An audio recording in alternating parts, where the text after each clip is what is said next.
Brain surgery number 2 accomplished. 5 weeks out. The morning of, driving there, prepping. It's like going to see the dentist, but scarier. This time I didn't do fentanyl or any of the happy drugs. They work. I hope you never need brain surgery or fentanyl. But if you do, you will not give a shit that you're about to have a major surgery. It was the most comfortable bed I had ever been in a hospital. And about 10 minutes in, the fucking thing starts moving. I start freaking out. I thought I was in quicksand. It's not. It's just the bed moves every few minutes to prevent blood clots since you're laying there for a few hours. It's a health thing. I don't know. I didn't believe quicksand was real. I was told that in elementary school, that it was everywhere, and if you went in it, you would die. And then I thought it was happening to me decades later, but then it wasn't. So I calmed down.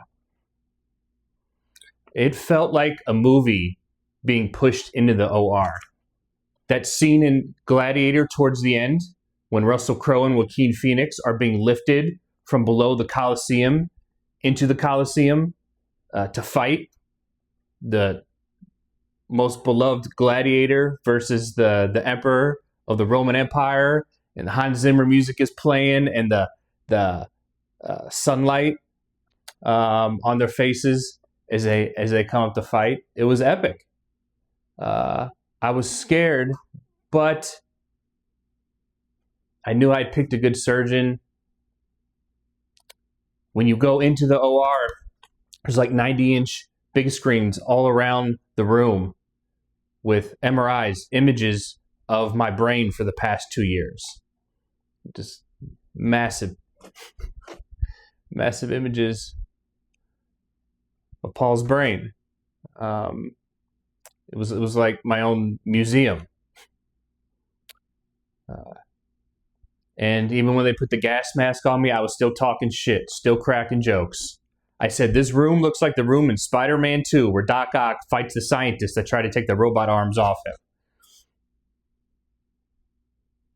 Yeah, there's no way. Two brain surgeries in 2 years? No. I'm not just going to lay there and be quiet.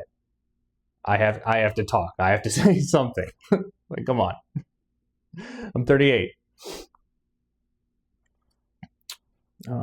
After surgery, when I woke up, the first time it was like immediate. This time was slow. And I hear one of the nurses' voices say, "Hey, Paul, who is this?" And my wife just kind of floated in, like through a misty haze. And because I was still fucked up from the anesthesia, I wasn't completely clear. Also, my brains wasn't in the right place. That's an issue. I was only 97.5% sure that it was my wife, but I said, fuck it, that's good enough. There's no way this hospital has like a game show where they send in strangers and see if you'll think that they're actually your family members to test to see if the brain surgery was successful. So with confidence, I said, "Hey, babe." And she said, "Hey, babe." And we were reunited after those 3 hours or however long it was. Was it 3 hours? What he said it was? When I first met with the neurosurgeon, he said, I can do this in 2.5, 3 hours. Which is not just like, dude, that's great. I know you're solid at this, but if you need to, take your time. Take your time with it. Do what you got to do.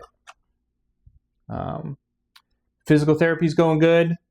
I was in the ICU for 2 days after. And I hope to God you never have to go to the ICU for any reason. But if you do, there are some amazing nurses and people, physical therapists that work there. And I've been different hospitals, not the same corporation, and still the same thing. And, maybe certain companies, more percentage of people that you would find heartwarming, caring, good bedside manner, whatever you want in your medical care. But in both these places, I just met amazing people who've just dedicated their lives to helping other people. And it's this energy boost, it's this energy transfer that you get from them, and it's beautiful. So I barely watch politics anymore. I just okay, what's going on? I just need to know what's going on, and then after that, I go to music or movies, TV shows. Meeting these nurses in the ICU over these past 2 years, it's made politics not null and void, but on the list of priorities.